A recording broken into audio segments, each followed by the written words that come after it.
그때 헤롯 왕이 손을 들어 교회 중에서 몇 사람을 해하려 하여 요한의 형제 야고보를 칼로 죽이니 유대인들이 이 일을 기뻐하는 것을 보고 베드로도 잡으려 할세. 때는 무교절 기간이라. 잡음에 옥에 가두어 군인 내식인 네페에게 맡겨 지키고 유월절 후에 백성 앞에 끌어내고자 하더라. 이에 베드로는 옥에 갇혔고 교회는 그를 위하여 간절히 하나님께 기도하더라. 헤롯이 잡아내려고 하는 그 전날 밤에 베드로가 두 군인 틈에서 두 쇠사슬에 매어 누워 자는데 파수꾼들이 문 밖에서 옥을 지키더니 호련히 주의 사자가 나타나매 옥중에 광채가 빛나며 또 베드로의 옆구리를 쳐 깨워 이르되 급히 일어나라. 하니 쇠사슬이 그 손에서 벗어지더라. 띠를 띠고 신을 신으라. 베드로가 그대로 하니 겉옷을 입고 따라오라. 베드로가 나와서 따라갈새 천사가 하는 것이 생시인 줄 알지 못하고 환상을 보는가 하니라. 이에 첫째와 둘째 파수를 지나 시내로 통한 쇠문에 이르니 문이 저절로 열리는지라. 나와서 한 거리를 지나매 천사가 곧 떠나더라. 이에 베드로가 정신이 들어 이르되 내가 이제야 참으로 주께서 그의 천사를 보내어 나를 헤롯의 손과 유대 백성의 모든 기대에서 벗어나게 하신 줄 알겠노라. 깨닫고 마가라 하는 요한의 어머니 마리아의 집에 가니 여러 사람이 거기에 모여 기도하고 있더라. 베드로가 대문을 두드린데 로데라 하는 여자아이가 영접하려 나왔다가 베드로의 음성인 줄 알고 기뻐하여 문을 미처 열지 못하고 달려들어가 말하되 베드로가 대문 밖에 섰더라. 내가 미쳤다. 하나 여자아이는 힘써 말하되 참말이라. 그러면 그의 천사라. 베드로가 문 두드리기를 그치지 아니하니 그들이 문을 열어 베드로를 보고 놀라는지라. 베드로가 그들에게 손짓하여 조용하게 하고 주께서 자기를 이끌어 옥에서 나오게 하던 일을 말하고 야고보와 형제들에게 이 말을 전하라 하고 떠나 다른 곳으로 가니라. 오늘은 100점짜리 기도라는 제목으로 함께 하나님 말씀 나누도록 하겠습니다.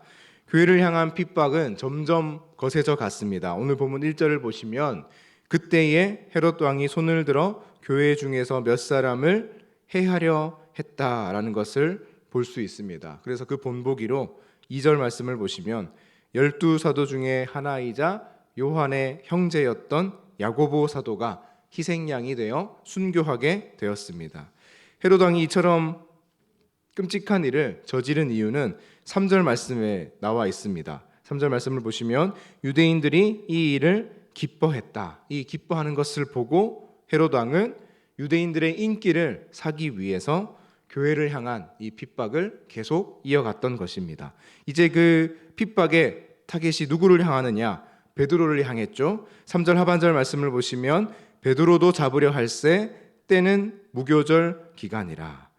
예루살렘에 가장 많은 유대인들이 운집하게 되는 기간이 바로 이 무교절 기간이었습니다. 무교절은 유월절 아시죠? 유월절 다음 날부터 한 주 동안 유대인들이 지키는 절기였는데 유대인 전통에 이 유월절과 무교절 기간에는 사형을 하는 것을 금지하고 있었기 때문에 헤롯 왕은 이 유대인의 법을 존중하는 의미에서 이 기간이 다 끝이 나면 또 이 기간에 많은 사람들이 모이기 때문에 유대인들의 인기를 한 번에 사기 위해서 이 무교절 기간이 끝이 나는 순간 베드로를 죽이겠다라는 그런 계획을 가지고 있었던 것입니다.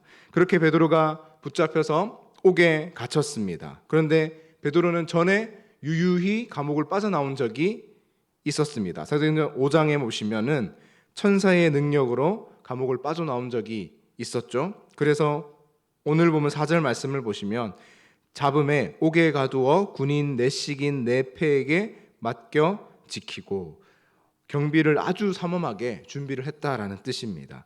베드로가 옥에 갇혔습니다. 여러분, 이번에는 군인들이 철저하게 교대 근무를 하면서 경비를 썼습니다. 이제 일주일간의 무교절이 끝이 나면 베드로도 야고보 사도와 똑같이 순교할 수밖에 없는 그런 상황이었습니다.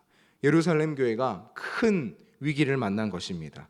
이 위기 가운데 예루살렘 교회는 무엇을 했을까요? 함께 5절 말씀을 읽어볼까요? 5절입니다. 시작.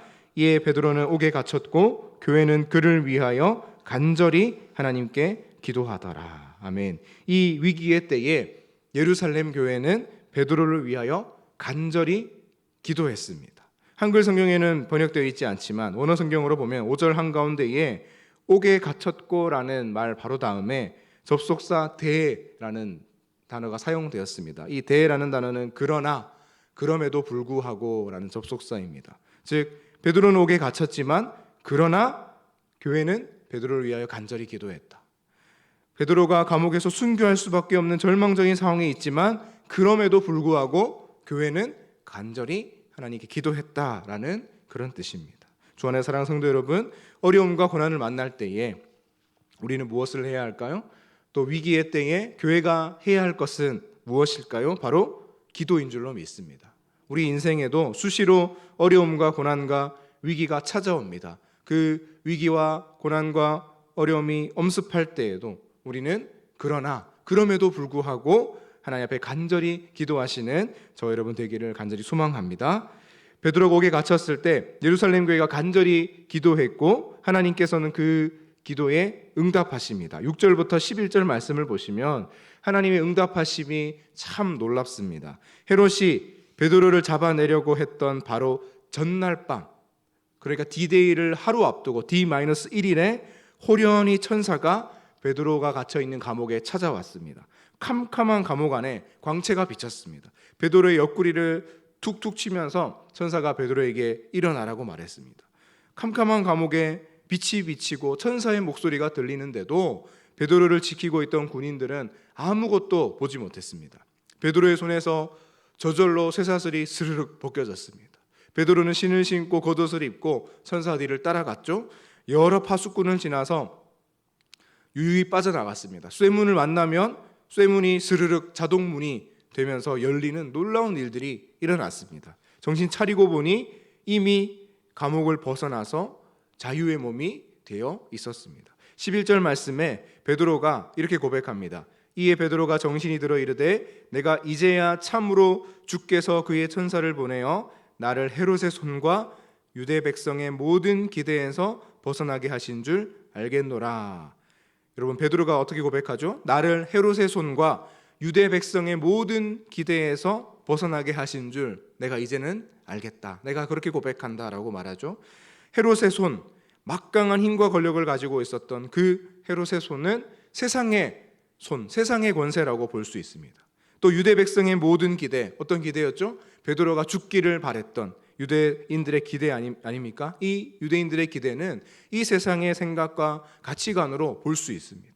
교회가 기도했을 때 예루살렘 교회의 수장과 같았던 베드로가 헤롯의 손에서 벗어나고 유대 백성의 모든 기대에서 벗어날 수 있었습니다. 언제요? 기도했을 때. 마찬가지입니다. 우리가 기도할 때 하나님은 우리를 세상의 권세와 세상의 가치관으로부터 벗어나게 하시고 하나님의 손 안에 또 하나님의 품 안에 우리를 안전하게 안고 품고 지키시는 줄로 믿습니다. 그때에 우리가 기도할 때에 우리를 옥죄었던 쇠사슬과 같은 것들이, 쇠사슬과 같은 문제들이 스르륵 풀리고 우리를 막고 있던 쇠문과 같은 문제들이 저절로 열리게 되는 놀라운 기도의 응답이 우리에게 있을 줄로 믿습니다. 주 안에 사랑하는 성도 여러분, 어려움과 고난과 위기가 다가올 때 이처럼 놀랍게 응답하시는 우리 하나님 앞에 간절히 기도하시는 저 여러분 될 수 있기를 간절히 소망합니다.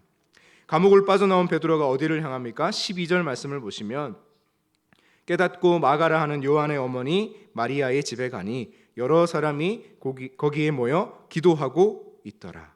예루살렘 교회가 시작되었던 마가의 다락방이 있는 그 집입니다. 이 마리아의 집은요. 이 집으로 향한 이유는 그곳에서 많은 예루살렘 교회 교인들이 기도하고 있었기 때문입니다.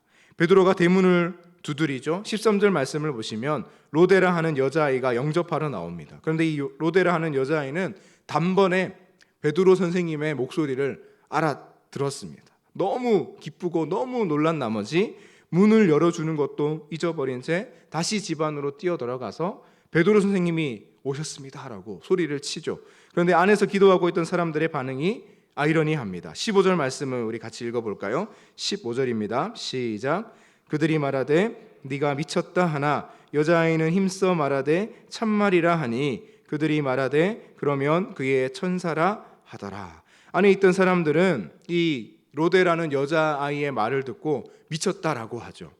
또 마지막 부분을 보시면 어떻게 말합니까? 그러면 그의 천사라라고 말합니다. 이 말은 옥에 갇히셨던 베드로 선생님이 이제는 어쩔 수 없이 순교하고 마셨구나, 그런 말과 다름이 없는 말이죠.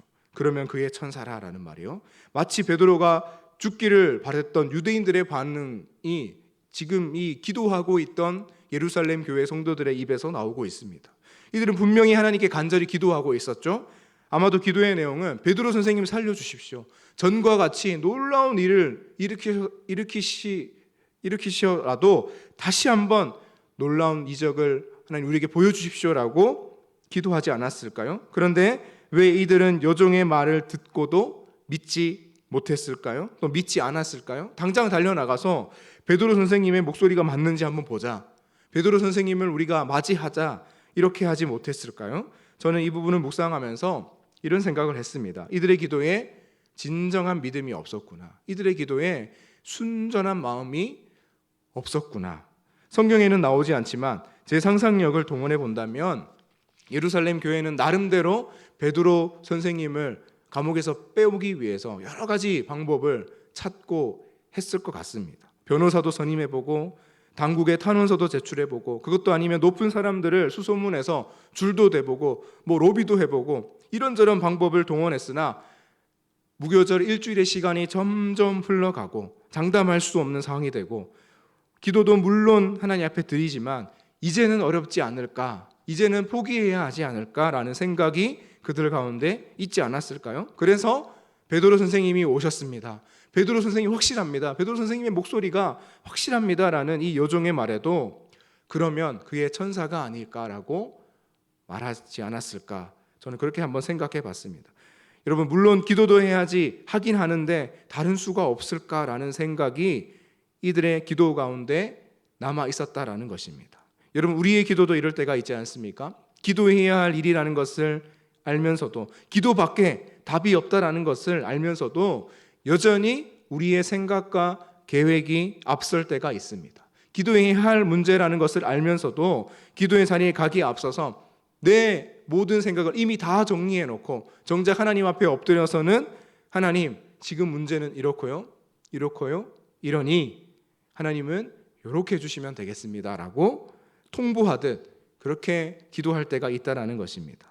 여러분, 이것은 기도가 아니죠. 기도는 진정한 믿음과 순전한 마음이 전제되어야 합니다.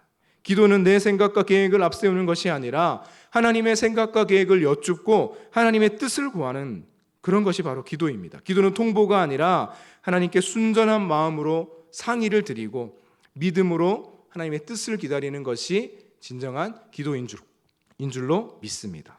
여러분, 제가 20대 초반에 군입대를 하기 위해서 휴학을 하고 태어나서 처음으로 알바를 하게 되었습니다. 그래서 한 달 뒤에 120만 원이라는 당시로서는 제게 천문학적인 그런 알바비를 제가 받게 되었습니다. 바로 다음 날 아침에 아버지가 저에게 이렇게 물어오셨습니다. 어떻게 사용할 거냐, 어떻게 쓸 거냐, 큰 돈인데. 그런데 제가 아버지에게 이렇게 툭 대답을 했습니다. 제가 알아서 할게요. 빵점짜리 대답이었죠. 아버지께 제가 호되게 혼이 났던 그런 기억이 있습니다. 여러분, 100점짜리 대답은 무엇일까요? 첫 월급이니 아버지 다 쓰십시오 하고 드리는 것도 그렇게 높은 점수를 받지는 못할 것 같습니다. 아들이 번 돈을 싹 다 받는다고 좋아할 아버지가 이 세상에 어디 있겠습니까? 제 생각에 지금에 와서 100점짜리 대답을 생각해 보면 아버지, 그렇지 않아도 어떻게 사용하면 좋을지 상의 드리려고 했습니다 가 100점짜리 대답이 아닐까요? 주 안에 사랑하는 성도 여러분, 우리의 기도도 이와 같습니다. 우리의 영적 아버지이신 하나님께 드리는 기도도 이와 같아야 할 것 같습니다. 하나님, 저의 계획과 생각이 자꾸만 하나님을 앞서려고 합니다. 하나님, 가만히 계십시오. 제가 알아서 하겠습니다라는 마음이 제 안에 계속 생겨나고, 저는 순전히 하나님 앞에 기도하며 구하고 싶은데 자꾸만 제 속에 다른 길과 다른 방법을 찾으려는 마음이 앞서려고 합니다. 하나님, 저를 긍휼히 여겨 주옵소서. 진정한 믿음이 제게 있게 하시고 순전한 마음으로 주님께 구할 수 있도록 주여 도와주옵소서. 우리의 길을 주님 뜻대로 인도하여 주옵소서. 여러분, 이 새벽에도 이렇게 순전한 마음으로 우리의 모든 문제를 주님 앞에만 맡겨드리고 그렇게 기도하시는 저와 여러분의 기도가 될 수 있기를 예수 그리스도 이름으로 축원합니다.